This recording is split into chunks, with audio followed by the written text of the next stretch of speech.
audio. Boom, boom, boom. Oh! You started. God damn it,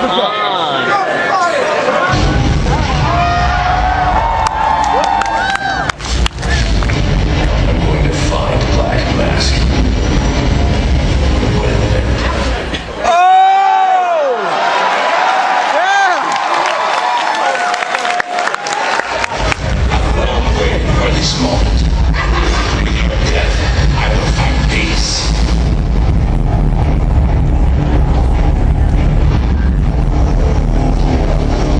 Assassin, talk to your head. What are you going to do? I'm going to find Black Mask. Put an end to this.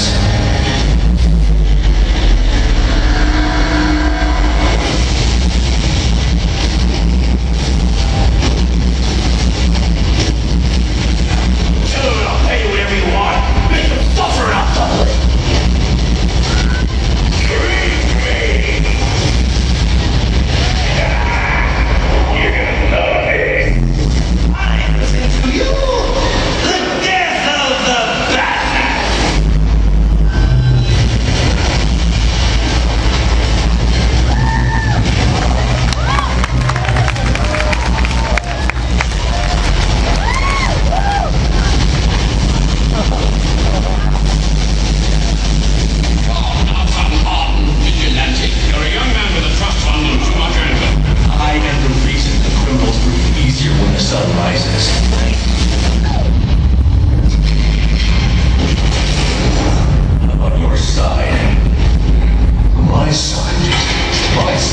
Within the law. We've earned Gotham's respect. If that were true, I wouldn't be here.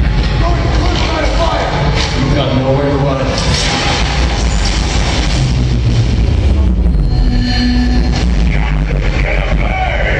You need a new hobby.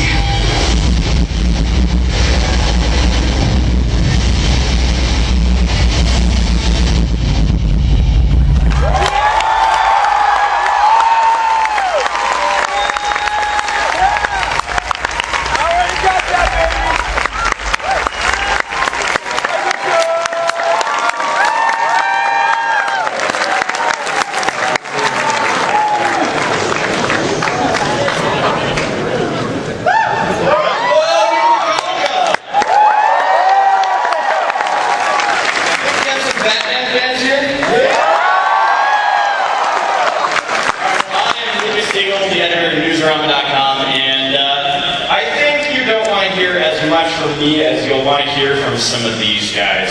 We have a couple of announcements to do tonight as well, so we're going to try to get this thing started. First up, creative director of this trailer that you just saw here of this game, Batman Arkham Origins, Eric Holmes.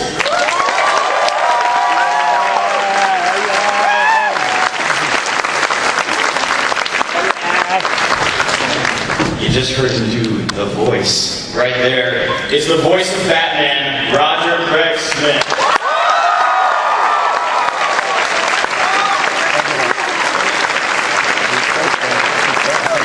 Chances are if you have played a AAA video game this year, you've heard this next guy's voice a couple of times. The new voice of the Joker, Troy Baker.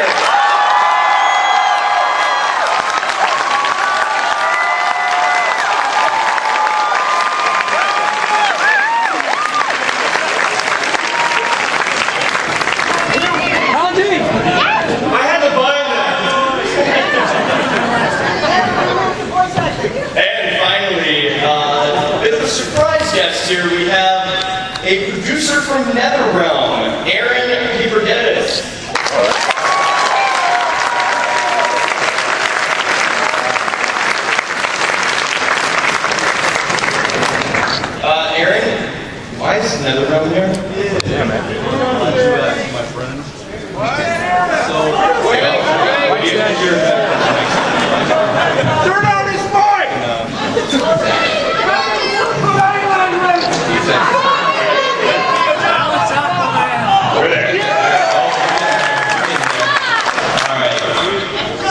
here tonight because we are very excited to announce right here at New York Comic Con that we are bringing Batman Arkham Origins to the mobile platforms as well.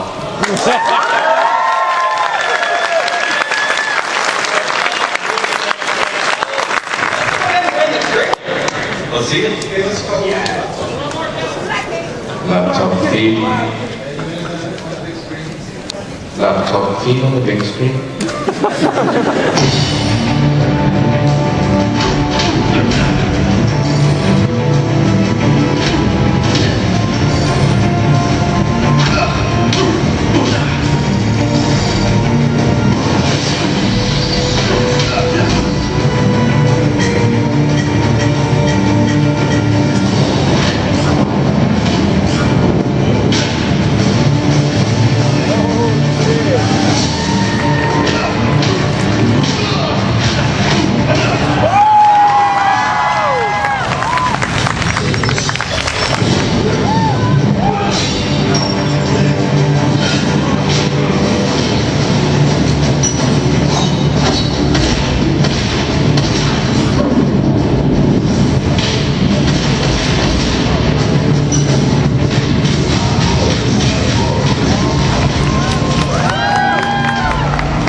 Start us off and tell us a little bit about how this game came to be, and we saw some of the gameplay. It looks actually a little bit different from the mobile Injustice. Yeah, it's absolutely different. So this is the same team that did bring you Batman Arkham City Lockdown as well as Injustice. This was developed in their own studios in Chicago, and essentially, I mean, we've given the chance to work in this universe, with this great game that has been developed by the Montreal studio. We jumped at the chance. I mean, who doesn't want to make a cool Batman game, right? So this is, you're going to see very different gameplay though from some of our earlier games. I mean, this time around we've got some light RPG elements. Batman's got a ton of different abilities that you can level up over time, these sorts of things. And I mean, you guys saw all the different bat suits that are there as well. I take it there's some Batman Beyond fans here.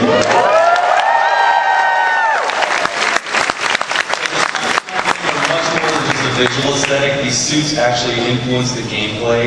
They have different boosts, different stats, these sorts of things. So as you're fighting crime in Gotham, you might need to switch to a different suit that fits that particular environment much better. So we're really excited to bring the game out. It's coming out very, very soon. And what platforms are we going to see this on? It's going to launch iOS first, but before anyone kills me, it is coming to Android as well. Yeah. Both Android and iOS very soon. What does this mobile game bring to the overall Arkham Origins experience? So the Origins experience, I mean, if you play the console, you're going to get this really cool storyline and everything. Our game is set in that universe, but it's much more of an arcade experience. So if you're on the go, you're commuting or whatnot, you want some quick action, you can, pull out your iPad, iPhone, whatever device you've got, and get a quick little bit of action versus some of the really cool characters that you're going to see in the console version. I know one of the things that I love the most about the Injustice mobile game is that it links into the main console game. You can unlock things back and forth. Are we going to see that with this one as well? Absolutely. The cross-platform unlocks are going to make a return here. And for the players that have both versions, the mobile and the console, there's actually really cool rewards. Anybody like the Red Sun series, Red Sun Batman? Both versions of the game, and you link them up, you can actually unlock a Red Sun Batman skin. And that's just kind of the tip of the iceberg there. So there's a lot of different things you can unlock, all influencing gameplay in a very positive way. Very cool. Well, before we get to our other announcement, because remember, we do have two, let's talk a little bit about the Batman Arkham Origins game experience here.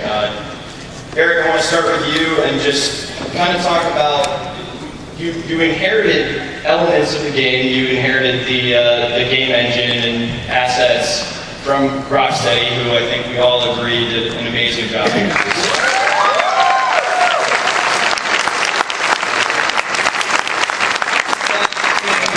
The core development process, when you were starting out and you started out with all of those things already on your plate.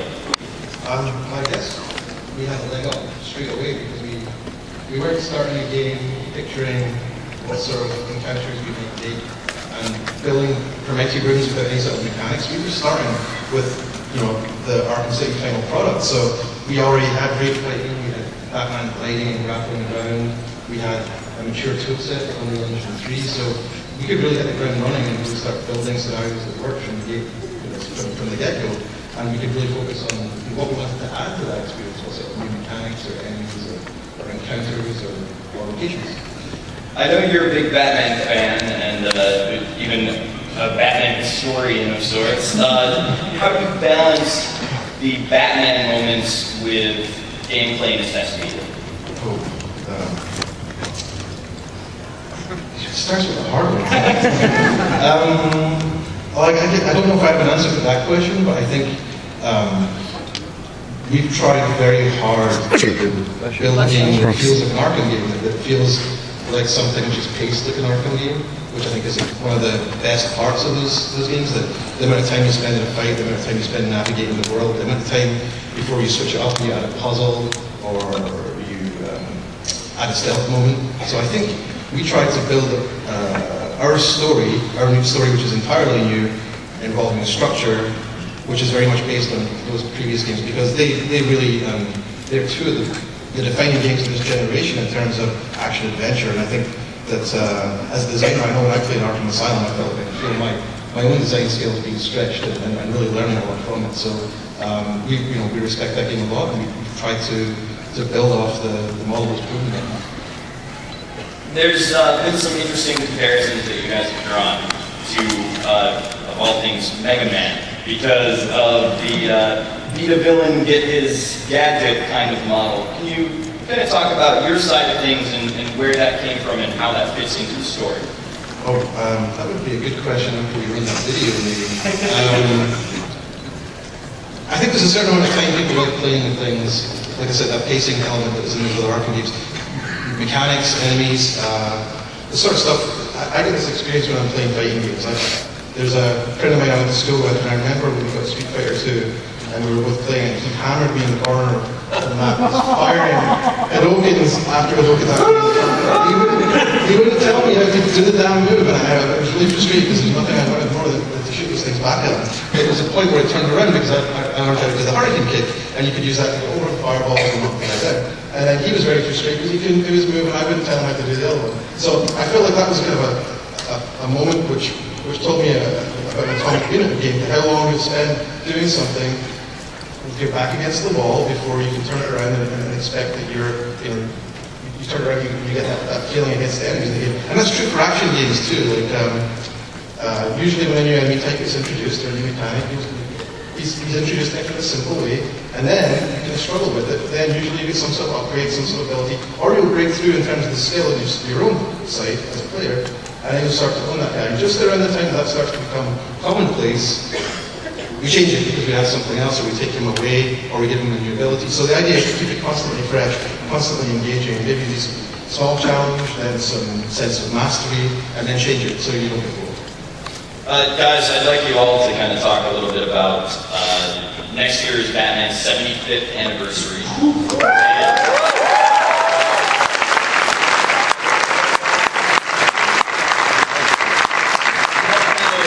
kind of process do you go through when you're developing a character as an actor or as a writer when that character's already been around for 3/4 of a century? Do it, Troy! We've been talking about this a lot today because, obviously are we dealing with 75 years of a character's existence, but we're also dealing with the iterations that different actors have shown you what those characters look or sound like. And somebody asked me today, they said, what are you going to do different? What are you going to bring to this that no one has ever brought before? And I said, nothing. Absolutely nothing. Because if I for 1 second think that I can do something better than Cesar Romero, Jack Nicholson, Mark Hamill,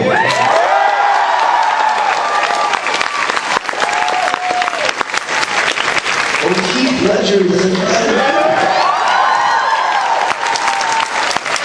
What each of those people have done it for a generation. Like for my dad, Cesar Romero was the Joker. For me growing up until I heard Mark Hamill in 1990 was Jack Nicholson as the Joker. So we've all seen these different sides of these characters, and all we want to do, everybody that's up here, you're right, we're tapping into a 3/4 old franchise. It's one of the oldest institutions that we have in media. And all we want to do is pay homage to that, and we want to respect the reverence that this franchise has brought to people now 3 generations. And it's incredible. Very few things can say that. So that's what we're up here to do.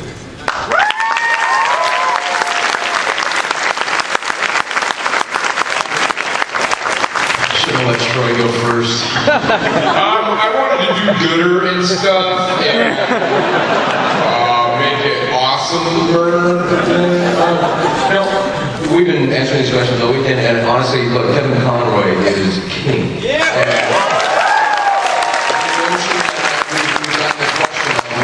What new are you going to bring to this? And I agree wholeheartedly with Troy. There's nothing we can do. There's nothing that we can do. The notion of filling shoes has been brought up a lot. There's no shoes to fill. You cannot fill those shoes. Thankfully, with this, what we have is a prequel, so we can kind of play around with the timeline a little bit and explore Batman and Joker and all these other characters from a different perspective than we've seen before. But in every single minute of us recording, I'm sure all the people at Warner Brothers Montreal programming and animating and all of this musical score, every single person here is a fan of the characters. They're a fan of the game, they're a fan of the franchise. This wouldn't be around 75 years if we didn't have people doing that. And so for us it was always like, what can we do right by this character? For me it's the same exact thing. A lot of people ask, what did you do to prepare? Answer is I honestly didn't do too much because I knew going in, this guy was going to convey to the director, Amanda Wyatt, what he wanted to get done.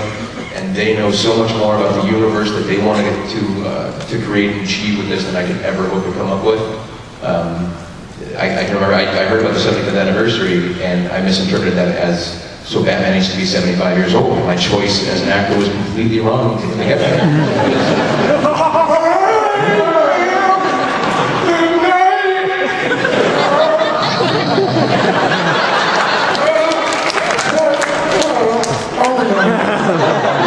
What you guys want to see in The Dark Knight. I'm just assuming. And thankfully Eric was there to say, no, it's just 75 years of history. Eric, what about you? What's the coming into this project, knowing that you're coming in and you're doing Batman's origin, something that has been amazingly told in comics with Year One, with the current 0 year, in movies with Batman Begins, in animated films, coming in to tell his origin and do something like that again, I think he makes it sound really hard because he's got all these references. But it's kind of simple. It's a lineage, right? This is an Arkham game. You already played Arkham Asylum. I'm pretty sure you played Arkham Asylum and Arkham City if you're here. Yeah.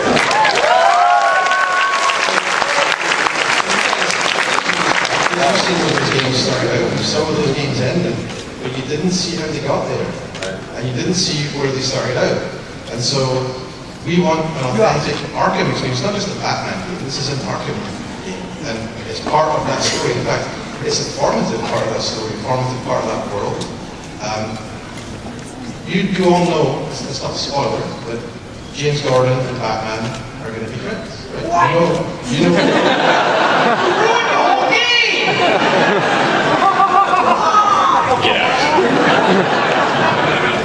That's the same guy. I was going to say in San Diego. But at the start of our game, they're not. Gordon is pursuing Batman. Batman's a vigilante, he's an outlaw, and Gordon sees him as a wanted man. So we're going to show you in our story something about how that changes. And you're going to play that. You're going to be the pivotal person turning the corner in that relationship. You're going to be changing things. And I look at it with puzzle pieces. We're fitting puzzle pieces together to form a picture that we know. We don't know how those puzzle pieces go together. And I think that with those, there can be moments of revelation. There can be moments of, oh, right, I see how that works. I see that's interesting. I didn't expect that rather than, okay, yeah, that's, I thought it was like that.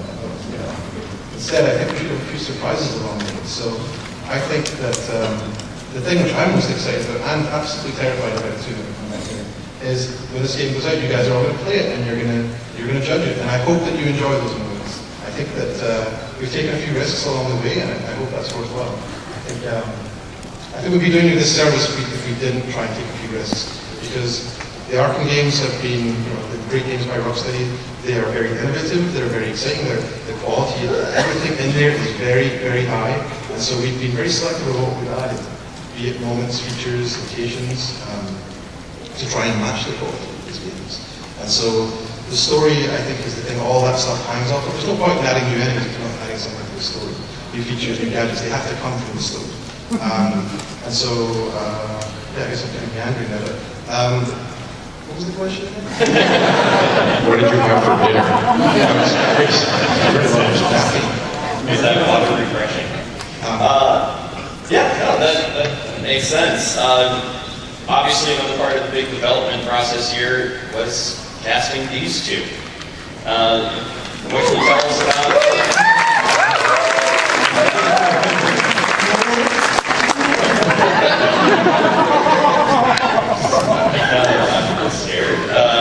What can you tell us about the casting process and how you settled on? We took a really long time casting these characters. We knew it would be hugely problematic. We knew we wanted to have a younger side to these characters because it's a very formative time for everyone in Origins. These guys are all physically younger, they're rebounding back, but it's also they're spiritually younger. This is as new to these characters, are as new to these characters in the game as they are to these actors up here on this panel. And I think that's something that translated very well when we got them in. But in terms of finding them, we went very wide. We had a lot of people, and we put them through the ringer. We went through huge amounts of reference material. We went through stuff from various ebooks. We went through stuff from animated work. We included stuff on the sites from the other games too to see if we can capture all those different aspects of those characters. For example, Batman isn't just one voice. Batman is Bruce Wayne. Batman is Batman, but Batman also talks to Alfred, which is one voice. He talks to himself, which is another voice.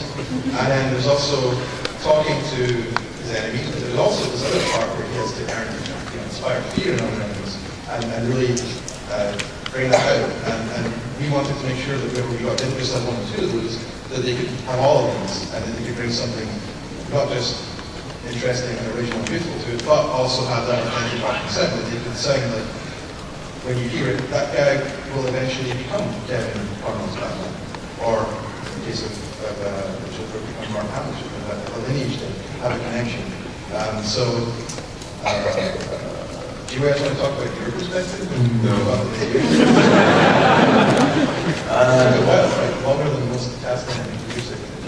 Yeah, I mean, obviously, the thing for me, the voice print was so paramount. It was of paramount importance on this, and that was what we worked on very diligently. I'd say the first 5-6 sessions was nothing but us experimenting with all the different versions of Batman that we've all come to know and love, so that we can kind of capture a Batman at a different time, a less refined Batman, a maybe less defined Batman, but one that could conceivably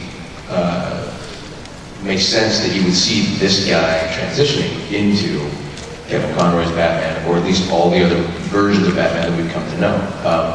That's why I say that the whole character element, everything was of the utmost importance, because that's what we knew we had to honor. It wasn't necessarily prior performances, it was just we got to make sure we nail Batman in a believable way. And so we worked a lot with everything, trying out the growl, too much growl, not enough growl, a little more growl, and because we didn't want it to seem like, oh, well, he's just doing an impression of X, Y, or Z, because we've had so many talented people who have played this character in the past. So, I mean, again, testimony to the passion of the guys at WB Montreal had was just how much time we spent on these characters, which is different from a lot of games that I've worked on in the past, but it really kind of goes to show. So I think one of the reasons why I'm so nervous about this is just because we've fallen in love with this so much that we want you guys to feel that in what we did, and hopefully it does come across.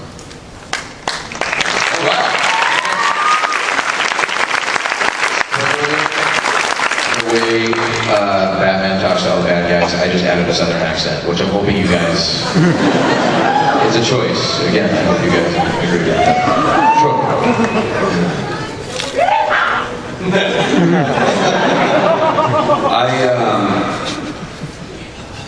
I used to race home every day at 4:30 and make sure that I was in front of my TV because I didn't want to miss Batman the Animated Series.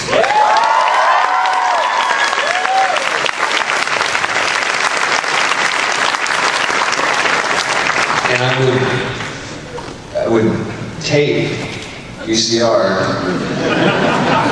I can tell by you exactly, blank faces. There are many people here who will never know what messing with the tracking means. But I would tape each episode because we didn't have Netflix, we didn't have iTunes, we didn't have DVDs, we didn't have anything. You had to watch it being aired. And a lot of times I'd already seen that episode, it wouldn't matter, but I wanted to hear that theme music.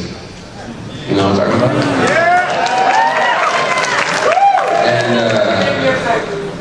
And a lot of times, if it was like an episode I'd seen before or whatever, I would just always make sure that, one of the reasons why I wanted to tape the episode is I wanted to freeze frame at the very end of it, because they flash those credits for like half of a second. And when you tape something on a VCR, you get those wavy lines. So you look like you have epilepsy as you're trying to read. And I remember going, Batman is Kevin Conn. Okay, who's that? Joker is Mark Hamill. Luke Skywalker.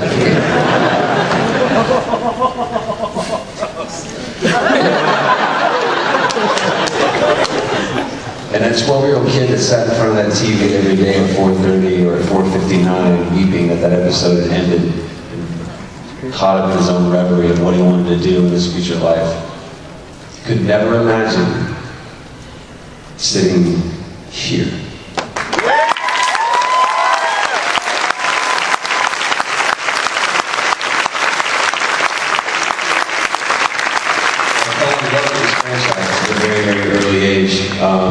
And it was so funny, we were even talking about different story arcs, and you go back and forth, and I really caught up on a lot of my trades that I don't have anymore through the iPad and digital comics. And I was reading Death in the Family, rereading it.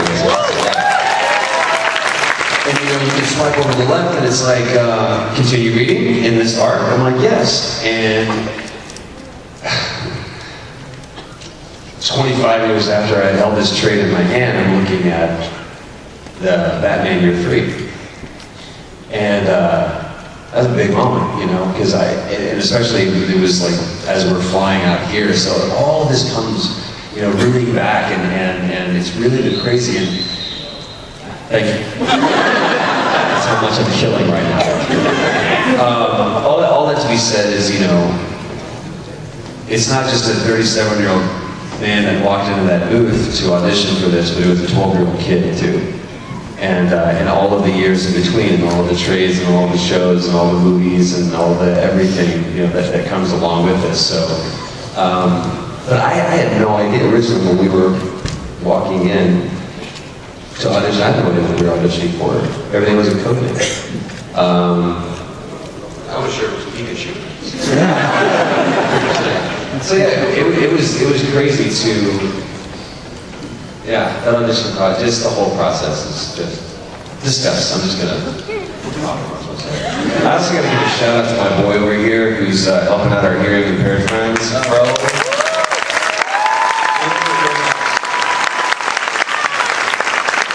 You know this ain't scripted. So my man over here is doing this on the fly. I am thoroughly impressed. And keep going. So, and I think Troy Baker is the most insanely talented, wickedly handsome man. Roger made a so stupid joke. I'm sorry, I derailed. I just wanted to say thank you for doing what you do, man. I really appreciate it.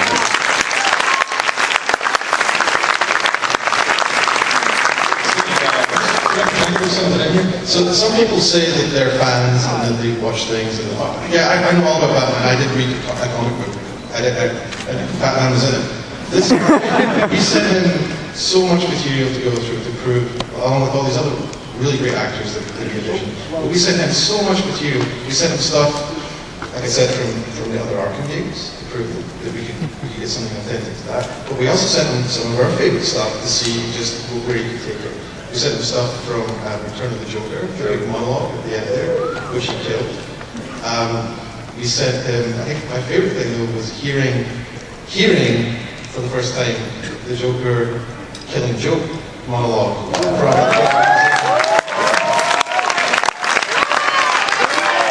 You gotta do it now!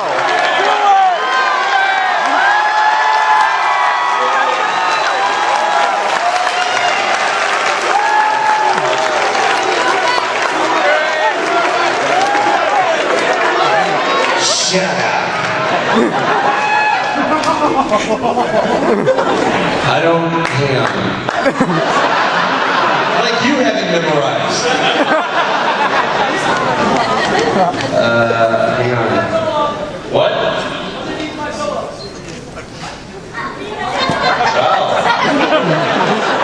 He has it on his phone. Why are we on bronies.com? Yeah, I remember that, walking into an audition, and I think that actually, it wasn't even Joker, it was the character, it was just Jack. And I'm looking through and I'm seeing all of these, like, paragraphs and stuff and going, why is that in here? It rapidly, like, oh God. And you just want to leave. But my eyes fell upon this certain paragraph, and it's one of my favorite monologues, and to me it's one of the best cross-sections of who the Joker is. It's the monologue that he gives when Gordon's going through the kind of tunnel of love thing, showing pictures.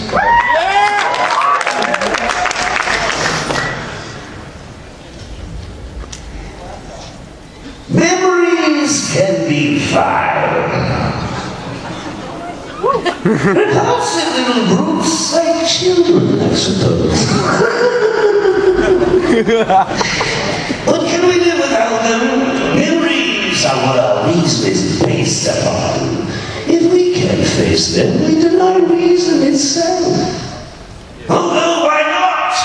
They are contractually tied down to rationality. There is no sanity clause. So when you find yourself locked onto an unpleasant train of thought, heading for the places in your past where the screaming is unbearable, remember, there's always madness. You can just step outside and close the door, and all those dreadful things that happened, you can lock them away. Madness is the emergency exit.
You'll get it on October 25th. Thank you very much for indulging. I appreciate it. I don't think this, because I'm not going to really, like, this is my biggest talent, is just hand farts. I'm dead serious. I've been saying this in other interviews where people have been saying, like, you know, look, Batman, in my opinion, lives here, and we love this character, and if the character goes too far beyond what we know to be Batman, it does a disservice to the character, and we don't like that. Joker is so impossibly hard to wrangle as a character, and it takes an actor of this guy's caliber to do what you just did. With that delicious, evil, and it's not cartoony. I mean, the minute you watch that, you hear people go,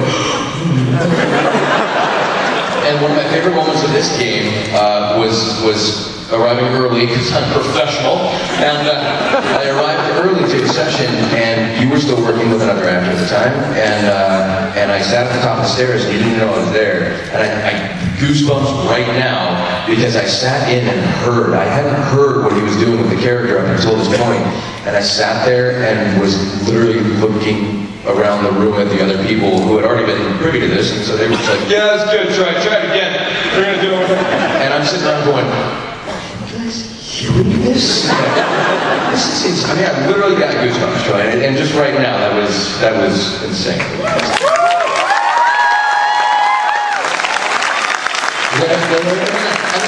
You say a negative word and I'll punch you down and murder you in your sleep. Greg Snowden, just he's dead. I just want to be the first one to say it here in front of everybody. I think this guy's got a future in this business. I will say this, the beauty, thank you again, the beauty about this is that the entire mythos of Batman is not supported by just one character, but it's an cast of characters. And obviously one of the things that's the most pinnacle to our story is the relationship. We've seen, again, 75 years worth of this dysfunctional relationship between Joker and Batman. And I love how we do this in this story. And not only that, but also the other characters that you're going to see in here as well. It's always an interesting thing to see a fresh perspective on these characters.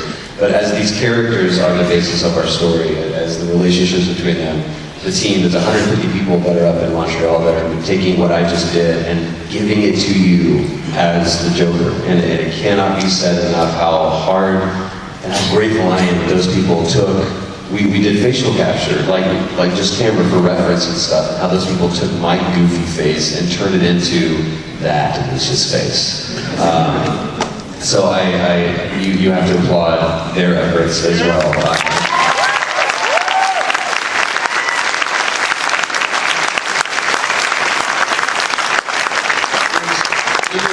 Guys and girls up in Montreal, still working on this game, working on DLC right now.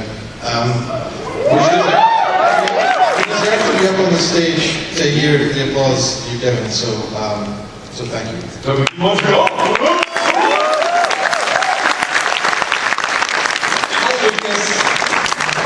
It's interesting, Troy, that you mentioned other characters.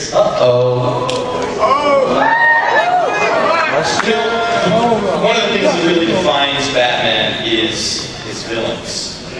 And you guys have a very unique chance here where you get to use both iconic Batman villains and these villains that you're hoping to make iconic. What was what went into your character choices here, bringing in somebody like a new female Copperhead, for example? Oh, I guess it's, gameplay comes first in so many decisions for games, and I think that applies here too. So we wanted to make sure we had a bunch of fresh blood for the game, and also familiar faces, but even the familiar faces are not totally familiar because we're rewinding them back several years.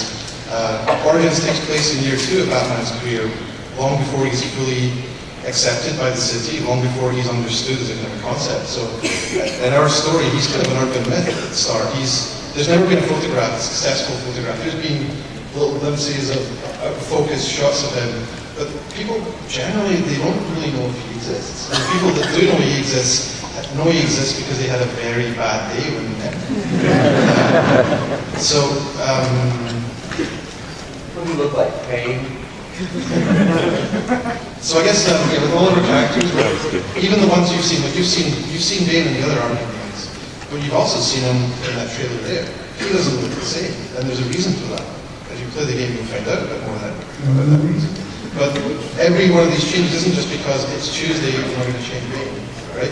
They're there because of the story, and the story of the Arkham franchise, the story of Batman viewed through that one singular lens. So we're going to show you how you have someone else we brought to the Arkham franchise in just a minute.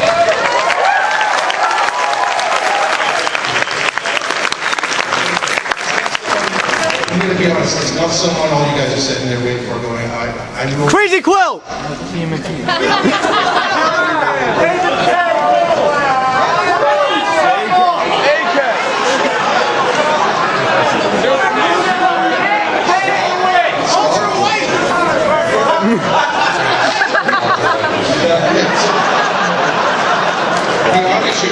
We are bringing Walter White to the Arkham franchise.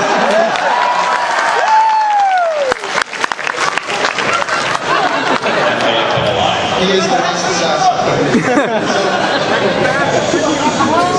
This is someone new to the brain, and if you were to do that, you'd actually expect all that person right there in the iOS trailer that was there earlier. You'd have to be pretty glad because they were pretty quick. So we wanted to share and establish this character really for the Arkham franchise. This is someone who's new. It's someone that is gameplay first. So we wanted, you mentioned Mega Man. If you spot this character and you see what he's got, you may be able to tie some other reveals back earlier in the campaign to who this guy is and where he comes from. So I'm about to put the video on, and when I do, I'm going to ask one thing. Can we cut the feed over to the laptop there? Bronies.com. What is it with you guys? So I'm going to ask for one thing. You guys seem really excited. You seem like a really pumped crowd. So there's a point in here where someone asks, "Are you ready?" And when he asks that, I want you to respond and tell him how ready you are. Okay? Yeah. You'll know when you see it. This is not what you expect. I guarantee it's not what you expect. Okay, let's do it. Here from there. Imagine that. Assassins, as in more than one. Each of them gets one of these offers. I need them delivered tonight. They're all hired killers, the best in the business. Black Mask isn't messing around.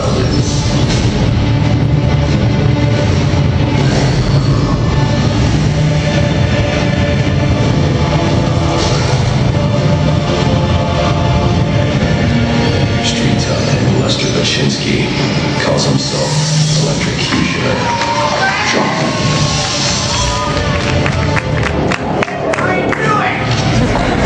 Now that ain't the naughty geezer, proper naughty, and he deserves the right proper welcome, don't he, lads?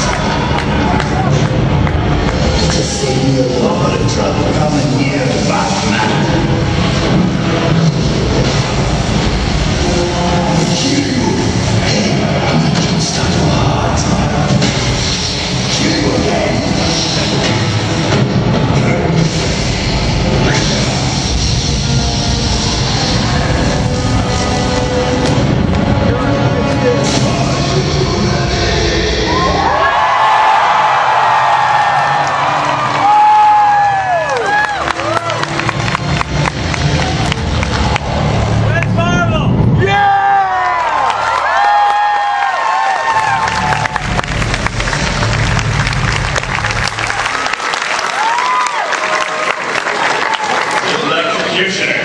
Those of you who are fans of voice actors, I think a couple of us are, might recognize that that is the very talented Steve Bloom playing.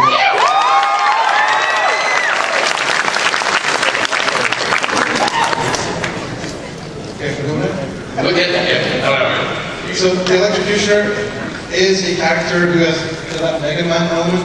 If you've seen some of our more recent materials, you'll know that Batman is an upgrade in the game. It's unique to Arkham Origins, and you think it's used called the Shock Gloves. And the Shock Gloves are a fighting upgrade that let him change the rules in a fight. So normally, when you're fighting in Arkham, it's very much about the different architecture. Fighting guys with shields, you can't punch those guys. You have to jump up the top and crush those guys to the floor. The guys with shock batons, you got to jump over them and get them from behind. And so on. There's various different types. There are rules to fighting. But when you've got the shock gloves charged up, you can change those rules, and all those rules change in your favor. So it's a really great tool for turning the tide. If you're feeling like your back's against the wall, you activate the shock gloves, and you can really cut this in a group without worrying too much about who you're hitting. But if you're an expert player, you can be surgical with these things because you can take out all the armor guys, you can destroy the weapons, you can really cut this in a group and take out the more dangerous opponents with much more damaging attacks and not worry about who you're hitting and how you're hitting. So we think they're really cool.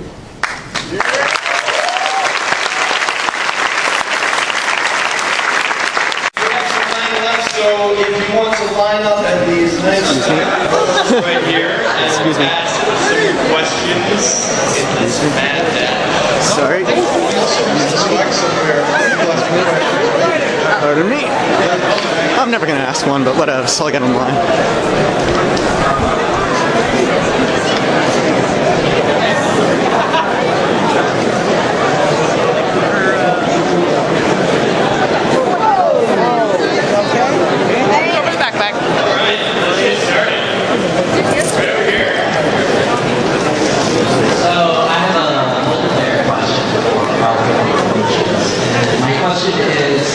You have two factions already, Joker and things.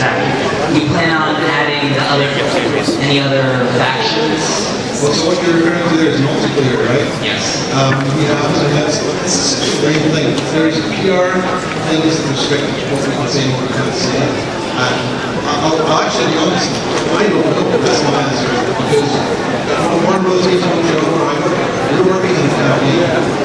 Campaign story, all that stuff, where that's the splash damage on your feet, so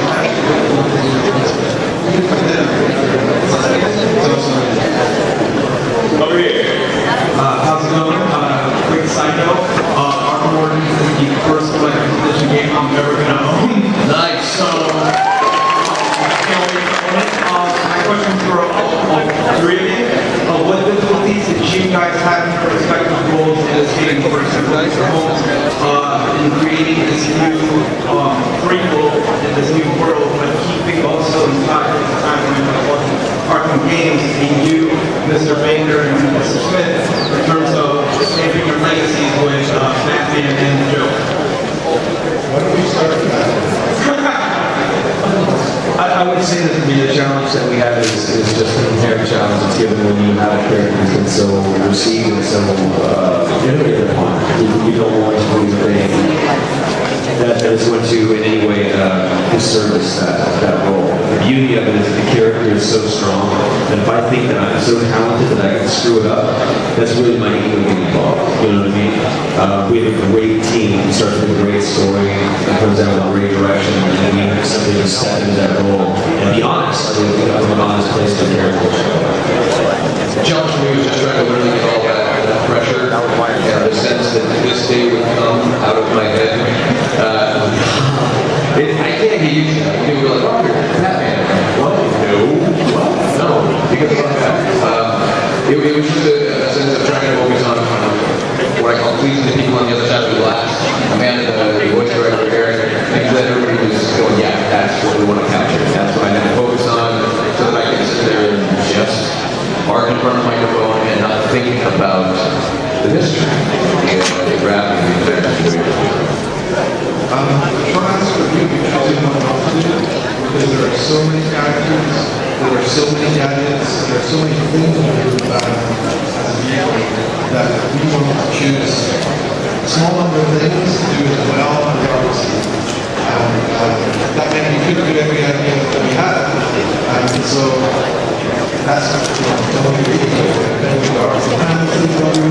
I know we killed one of the other ones called two and so we're here to choose our goals. Yes, Jamie was saying. Hey man, that was a great question. We got all these guys talking, so come up here. We're going to give you this Batman Arkham Origins window detail and a nice little batarang. Winner! Winner! Over here. Hey guys, I have one question because this thing has been very intriguing. So I want to know, this is for Eric and also for Rob and Troy because this is about your characters as well. Now, you said in your statement that this is about Batman forging key relationships, learning who these villains are now. I want to know how you're going to get to echo the tragedy of Bruce Wayne's life and why he does what he does to be Batman and what makes him be Batman and what makes him the person for you to take on. And what I want to know about you, what did you bring to these guys that you felt that was necessary for this game? I know you want to try to one-up, Like last time when they got one for Chucky, they cut me off. Well spoken, man. Seriously, well spoken. I appreciate that. Very thoughtful question. Right. Thanks. I knew you were going to do that. Just being honest, again, everything that we were approaching was just character. And you just want so badly to make everybody love what you're doing with the character. So I have a hard time answering what am I bringing to it. I honestly don't know. Please do. I don't think it's a new thing. I don't think there's something which like, oh, it's a new trick we've just discovered. And the word is authenticity, I think, because Batman is he is an idea in our heads, right? And we respond to him. So trying to feel like we are conjuring that up in a younger, raw, less refined form was key to that. And I think that this goes over it, but I think that you really felt the anger with your stuff. What? And I think that the character is very controlling, he's very strong, and I felt that in the work for sure. And also through the events of the story, that his technique up to now has worked. It almost happened to me. And that is very, very difficult for Bruce / Batman. And I think that is the early version of this character. It's just growing, right? That's maturing. And I've done that. You wrote it, there were a lot of moments for me. Sadly, Troy and I didn't get a chance to work together too much on this. I got a really great opportunity to work with Martin Jarvis, the voice of Alfred, on this many, many times, and that was just such an honor. And there's a lot of neat little moments that take place with Bruce, Batman, and Alfred in this. And I think there's a really neat, it just sort of sums up exactly what this game's kind of all about with that. And that's all you guys. That's the characters. Come on up here and grab one of these from me, buddy. We're going to try to do a little bit of a lightning round. We only have a couple of minutes left here. So, Robin, over here, what do you got? I know he's been revealed in the multiplayer and spoke about, forging key relationships. My concern or my question is obvious. Is there going to be a Robin moment in this game, in the campaign? Unfortunately, I realize you're wearing the costume right now. No. Robin's in multiplayer, and if you love Robin, then Robin's in there with lots of skins, that's cool. So you can choose your favorite one over there. But in terms of this campaign, those of you who know canon, the thing that you referenced earlier was year 3. Year 3 is when you see big races, and this is a year 2 you're again. Robin, I got it. I'm sorry, I'm really sorry. A little sad. That's an awesome costume, man. Come up here for a little constellation press. Thank you. Batman. Good shirt. Thank you. This is a question for the whole panel because I see there's a lot of people here dressed as Batman characters. So this is a character that's meant a lot to a lot of people. It meant a lot to me growing up. It's meant a lot to all these people. But I really want to know what Batman himself or what character in the Batman universe really affected you in your lives and define who you are or who you wanted to be. I thought you said this was the late What character has an effect on you, Batman? It's going to sound like such a punk answer, but it's the truth. Each different character for different reasons. Batman, Dick Grayson, for his own reasons. Jason Todd, for his own. I mean, it has to go without saying that even, of course, Harley Quinn, for a character to originate out of the animated series, and then be put into the comics and into the lore, I think was groundbreaking. But definitely hands down for me was the Joker. It was just, to me, the most intriguing, complex character, villain or not, didn't matter, that I'd ever seen. So there's multiple characters within this universe that I have found, just from a literary standpoint and a narrative standpoint, that are just fascinating. That really influenced me as a kid. Kill all of them. It's like saying, asking a nun to choose your favorite kid in the orphanage. Funny you should mention that. 18 people who got that joke.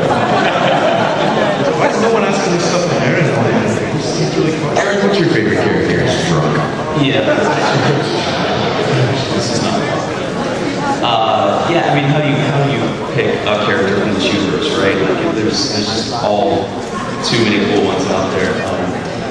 I'm not gonna pick the Joker, she just did. Sure. I picked it. You can't. All right, so I'm gonna go with Harley.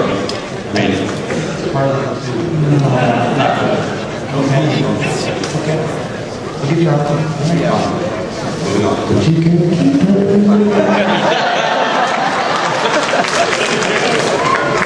Guys, I'm so sorry we only had time for questions. And that question can't be to ask for infinite questions. Really sorry. My name is Christopher, and I have a question for Mr. Fruity. Okay.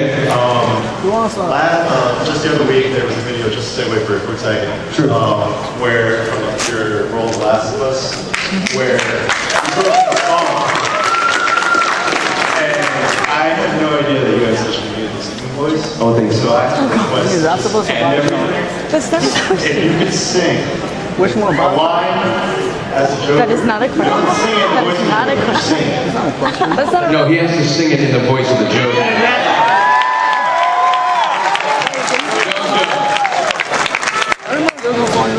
Some say I am good, some say I am evil, even more so than the Sith. But I suppose you'll all find out on October 20th.